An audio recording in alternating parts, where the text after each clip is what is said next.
I figured in the season of smokescreens and hearsay and misinformation for the most part, I thought it would be cool to take some of the scenarios that I think could totally be on the table for Thursday, Friday, and Saturday and put them into a little video for you guys. So these are going to be five shocking draft scenarios that totally could happen in the 2025 NFL draft. Now, part of this is stuff that you see on Twitter, or you see on the internet. Part of this is stuff that I'm personally thinking in my head could happen as well. So, it's just basically my opinion. If you guys have your own opinion, of course, you could disagree. That's what this is all about. And if you have a gripe or an issue or you want to voice your opinion, please put it in the comment section below. I'd be happy to have a discussion with you guys. So let's get into it now. So my first draft scenario that I think could happen here is a pretty simple one. I wouldn't say that this one would be necessarily shocking. This is going to be Ashton Jeanty is drafted at number 5 overall by the Jacksonville Jaguars. Now, Travis Etienne hasn't necessarily panned out for the most part as a first round pick for the Jacksonville Jaguars. He was good 2 seasons ago. Last year was a really big letdown for him. This is a new regime here.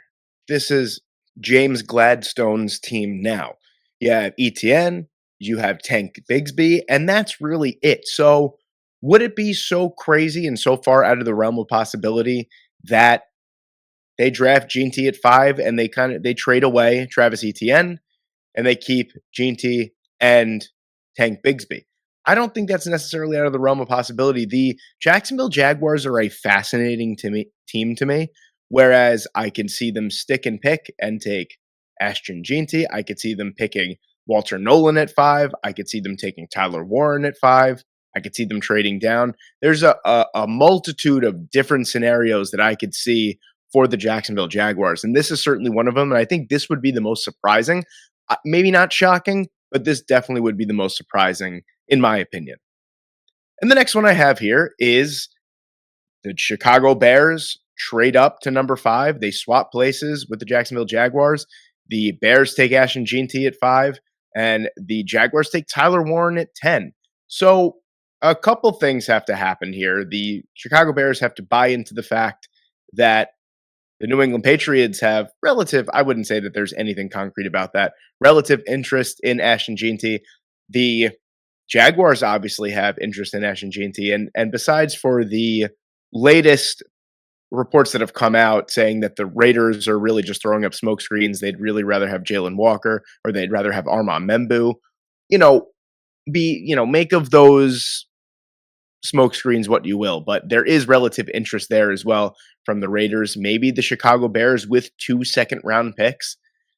Maybe they buy into it. It seems like Ben Johnson is really gearing up this offense to have a next level generational type running back there. I don't think DeAndre Swift kind of fits into that plan that way. I think that they do use one of those second round picks. They move up. I wouldn't call it a panic, but just to make sure, personally, to get a player of Ashton Jeanty's caliber on a team like the Chicago Bears, where they bolster up the offensive line so much this past offseason, where they still have a second year quarterback in Caleb Williams. They got Romo Dunze. They have DJ Moore, Cole Kmet. They have a good nucleus of younger players on their offense. Why not move up? Why not spend that extra second round pick? They have 39 and 41. Why not spend 41 to move up 5 spots? I know that does seem like a lot, and it is, and maybe it could be an overpay, but to assure that you have the focal point of your new offensive style, I feel like that's really not that crazy of a price to pay. And if you do pay that price, you have number 39 still. I think it makes a ton of sense. I think Jeanty's best fit in the NFL is in the Chicago Bears and Ben Johnson system. And then on the other hand, we just mentioned Tyler Warren at 5. This is where a few other things have to happen. So for this to happen, you kind of have to feel like Armand Membu has to be the pick for the New York Jets at number 7. I am a New York Jets fan, if you guys are new to the channel, so I could confidently say that the pick at number 7 is going to come down to Warren or Membu. And I'm leaning more towards Membu. And that's not just me leaning. That is, from what I'm gathering from this regime, the way that they're building up the offense, is that it looks like they're going to look to solidify the offensive line and have a great top 10 caliber offensive line for Justin Fields, Breece Hall, and co.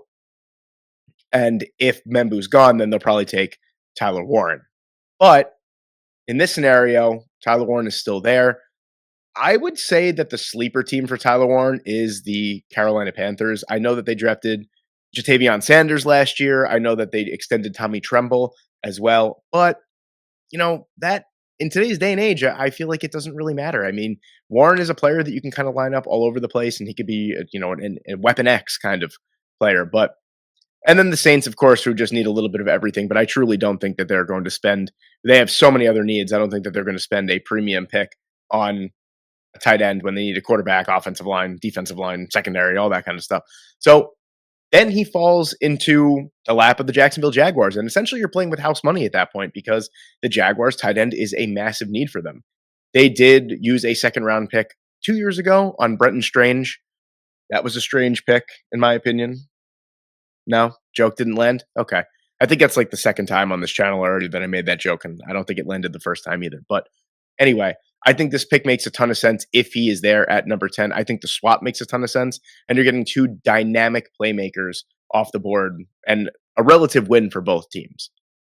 My third scenario here is Tet McMillan falls out of the top 10, and the Miami Dolphins scoop him up here. So the Miami Dolphins are always a tricky team to try and gauge what exactly they're looking for.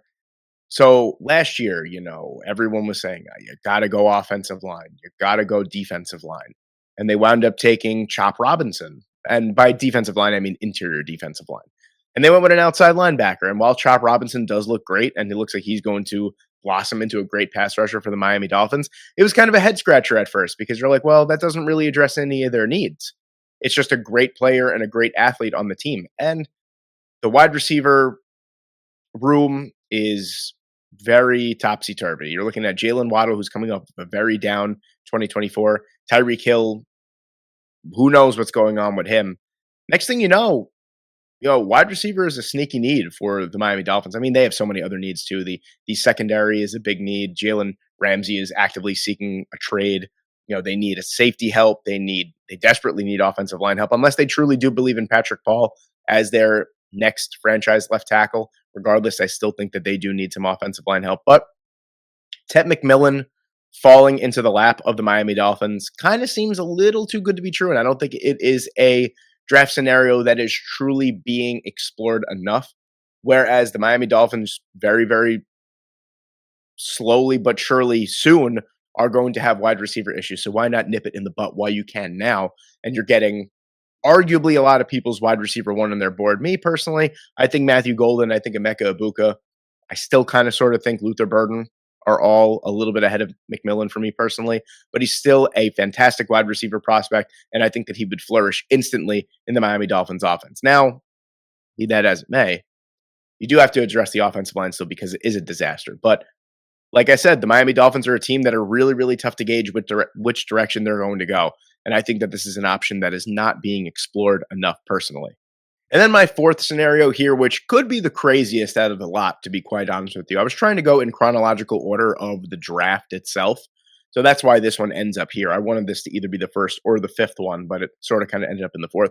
So this scenario here is that Shadur Sanders falls out of the top 15, and the Cleveland Browns, who do own the 33rd overall pick, move up from the 33rd overall pick back into the first round and reunite Travis Hunter and Shadur Sanders. So personally, I think Travis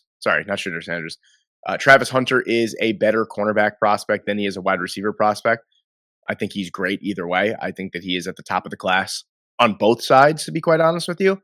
I think it's a tough decision for the Browns to make it number 2. I think ultimately they do go with the Weapon X hybrid crazy type of athlete in Travis Hunter, where you can get a little bit of both. They do need cornerback help. They need wide receiver help. It's just you really are killing two birds with one stone, and it's a difficult decision. But then they start to see Shadur Sanders falling a little bit, and you're like, well, hey, now we're literally the first pick in the second round. Let's just move up. It's going to cost a lot, most likely. I think that they would move up with a team like the Tampa Bay. The Tampa Bay Bucks are a sleeper team for me that are looking to move. That was the report that came out earlier. To a bunch of teams are looking to move, maybe not out of the first round. The Browns come at them with an offer like, "Hey, we'll give you 33." I think they have 66 or like 67, one of those two picks. we'll give you our third round pick, and then we'll give you a first next year, and you come away from the first round with Shadur Sanders and Travis Hunter, I mean, that is a power move from the Cleveland Browns front office. I know it's another quarterback. They have Deshaun Watson. They have Joe Flacco. You're going to draft another guy here, but those guys are not long term. You're Deshaun Watson's going to sit and rot on the bench and make millions of dollars for the next few years anyway. He's just not it anymore. He's fallen off completely. Joe Flacco is 126 years old. You're going to need a quarterback of the future eventually. You're going to have to take that leap. I don't think that he gets past the Steelers at 21, to be quite honest with you. I would even explore the Steelers potentially trading up a couple spots if he still starts to slide and try and undercut the other teams that might be looking to move up for Shadur Sanders. So in this scenario, I do have them making a difficult decision, taking Travis Hunter at number 2, then watching Shadur Sanders fall, work the phones, get back up there inside the top 20 at number 19 to the Tampa Bay Buccaneers, take Shadur Sanders, and now you have a little bit more of a plan going forward. And then my final scenario here is the New Orleans Saints trading back into the first round later on and taking Jackson Dart. Now, it is known, or this could be a smokescreen, who knows, that the New Orleans Saints like Jackson Dart and Tyler Shuck a lot more than Shadur Sanders. I wanted to put Tyler Shuck in this too. I truly don't think Tyler Shuck, especially at his advanced age and his injury history, I don't think he's worth a first round pick. I mean, I don't think anyone buys that smokescreen. Jackson Dart, however, I think people do buy into that smokescreen, myself included.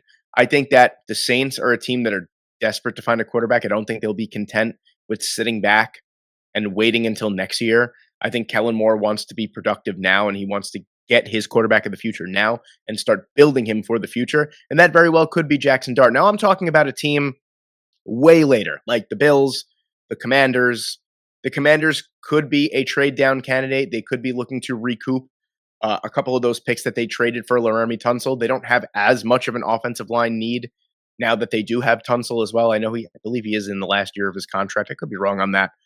I do think he is. That could be a team, the Bills, any of those teams between 27, the Ravens, 27 and 32, I think could be a prime spot. The Baltimore Ravens are a team that have, 700 picks. They could move back and they could fill their roster with a bunch of role players on the back end instead of trying to pick a premium player at number 27. I don't know. But yeah, I do feel like there is some truth in this, that they are quite enamored with Jackson Dart. And this could be an option. I don't think this is likely. I think, quite honestly, out of all the scenarios that I've pitched, out of these 5, I think this is the least likely to happen. We've seen it before. Famously, we just mentioned the Baltimore Ravens, Lamar Jackson falling to number 32, the trading up into the first round. And the reason why I have them trading into the first round, before you guys rip my head off, is that very, very valuable 5th-year option with all the first round picks.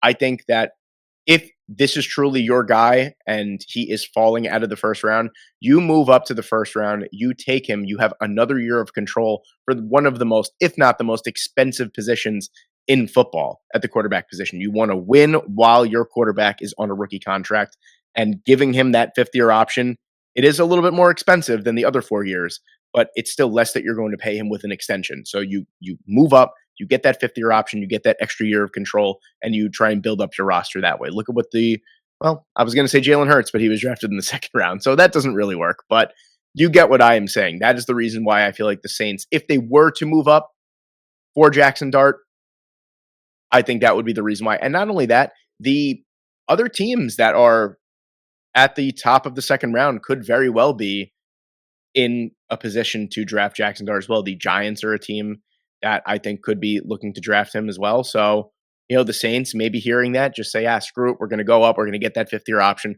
We're going to go get our guy if this is truly their guy. And there you have it, ladies and gentlemen. There are my 5 shocking draft scenarios that I totally could see happening in the 2025 NFL Draft. Let me know what you guys think in the comments section below. Thank you guys so much for watching. Please leave a like and please subscribe. I hope you enjoyed, and I hope I see you in the next one.